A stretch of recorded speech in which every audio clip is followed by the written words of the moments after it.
So this is gonna be such a tense video. I don't know how I'm gonna do this. Okay, but I'm gonna do like my usual intro and then we'll just get into the video because yeah. What is up, you guys? Welcome back to my channel. It is your girl Rhiitha, back at it again. Today's video, as you can tell from the title, I'm gonna be trying to do my everyday makeup routine in IsiZulu from start to finish, from beginning to end. I don't know how I'm gonna do this, but I need the guidance. I really need the guidance. I don't know how I'm gonna do this. This should be interesting. This should be fun. There's probably some words that I'll get wrong, but so fingers crossed. So anyway, before we get into the video, please don't forget to give this video a thumbs up, comment down below, and please subscribe to my channel. We're trying to get on to 1K subscribers, babes. That's what we're trying to do. Anyway, without any further ado, let's get into the video. I'm so nervous.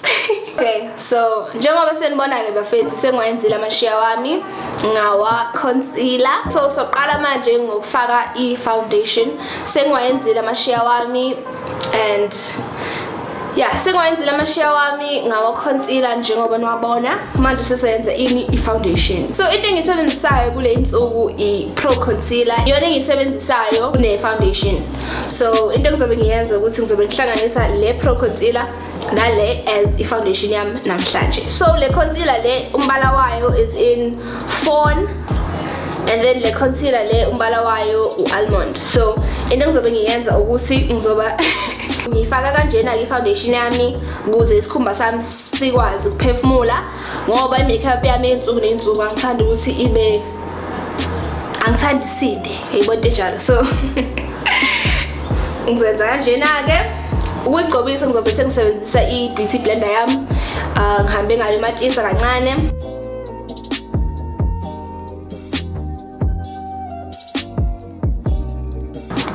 So futhi nakhona akusiyona i-makeup le engigqoka like mengiya kumcimbi. That sounds so dramatic. Yeah, i-makeup le engigcobayo mengijahile, mengiya esikoleni noma nje ngiyiphumela nje ngokushesha. I-makeup elula enganayo ihaba. Kahle mina ngithanda ngisho i-makeup enehaba.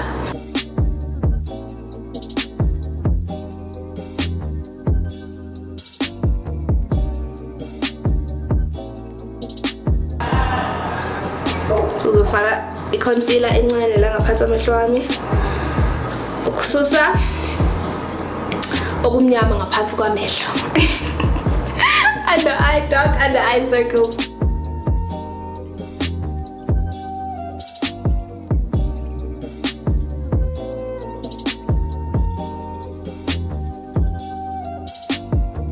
Sengiqedile nge-foundation. Into ezolandela manje i-eyeshadow. Ngizobe ngisebenzisa le palette engiyithole e-Discam.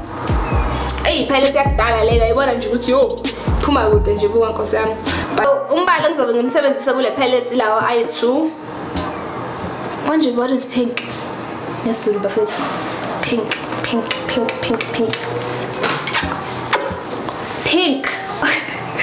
Pink, what is pink? Andazi. Ngizobe ngisebenzisa lokhu ukufaka i-eyeshadow emehlweni. Ngikhohlwe ukuthi ngayisengaphi, but-ke whatever. I don't need to be Zulu shamed, okay? Jeez.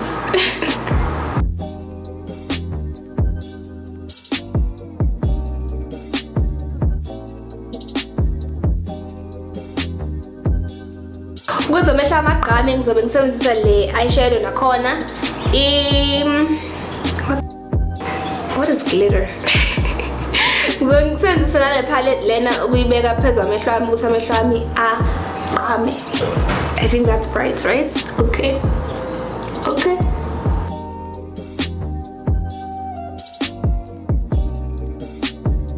Into elandelayo mase siqede i-eyeshadow, i-eyeliner. Okay, so i-eyeliner le engayithola I think ngayithola e-Discam. Yeah, ngicabanga ukuthi ngayithola e-Discam. Ayibizi futhi yona nje, I think bingabo 30 rand. Ngenza ngenza amehlo wekati nge-eyeliner le. Funa khona lokho ningicela ukuthi hayibo Nkosi yami uyenza kanjani i-eyeliner yakho, uzosikhombisa nini indlela oyenza ngayo i-eyeliner yakho. Ngizobuye nginikhombise bafethu, kodwa mina angicabangi ukuthi i-video engidinga ukuyenza leyo, ngicabanga ukuthi i-eyeliner into enzima, kodwa-ke if into enifunayo ngiyoyenza. So into engiyenzayo uma ngenza i-eyeliner yami, ngiqala la ngihambe ngiyenyusa kanje and then ngigcwalise. But nakhona i-eyeliner akusiyona into omele uyenze ngokuphapha, akusiyona into omele uyenze ngokuphapha i-eyeliner, ngoba nje isheshe ibhede shame, yona isheshe ibhede. So ngizongena la, funa khona mina ngithanda ukuthi uma ngenza i-eyeliner ngithule, so ngizothula nje ngenza i-eyeliner, ngizokhuluma nani mengiqedile.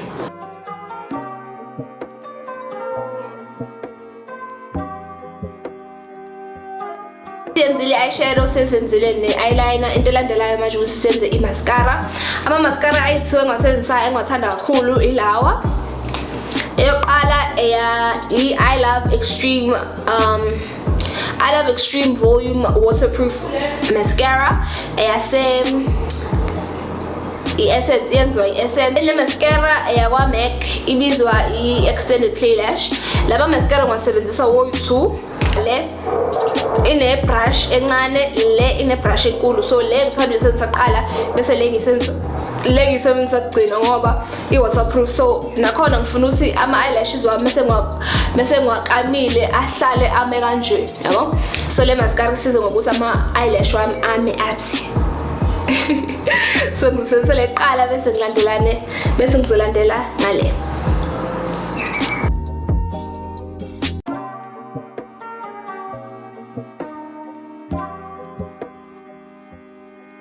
Ayibona mina futhi nginama eyelash abizani guys ngesizulu. Ngiyazi ama-eyebrows amashiya.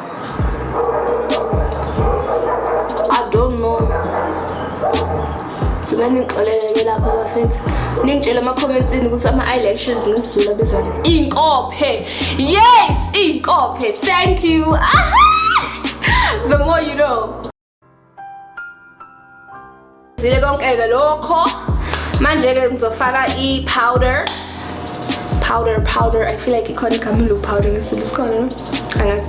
Okay, ngizobe sengisebenzisa i-Studio Fix eyase MAC ngombala angazi ke nami. Ngizobe sengisebenzisa le powder ukuyibeka endaweni khona mengijuluka ngingasabisi. Zileke konke into esiseleke manje i-rouge. I-lipstick. Angazi ngizofaka i-lipstick kanjani. Angazi if ngifuna ukufaka i-lip gloss noma ngifuna ukufaka i-lipstick, angizazi.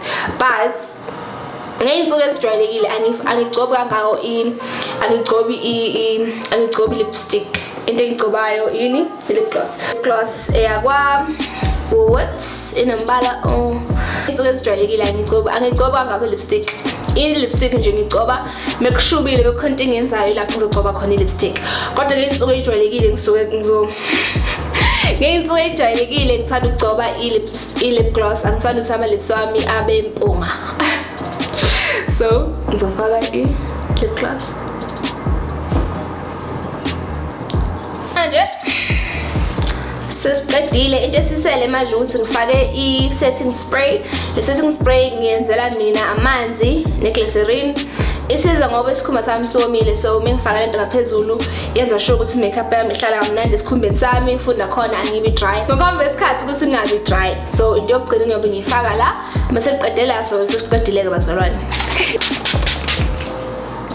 Anyway guys, that brings us to the end of this makeup tutorial. It was actually so interesting and I think I didn't do as bad as I thought I would, but a lot of words I actually noticed I don't know, and I also think they don't exist. And guys, no challenge. So anyway, bafethu, if nithandile le video ngicela like ni comment down below. Ningitshela amagama engawazi engakhohliwe, ngizobona ngevideo yami elandelayo. Ningakhohlwa ukulike, ningakhohlwa ukusubscribe, ningakhohlwa ucomment. Yes! Ngiyabonga ke bafethu, ngizobona ngevideo yami elandelayo.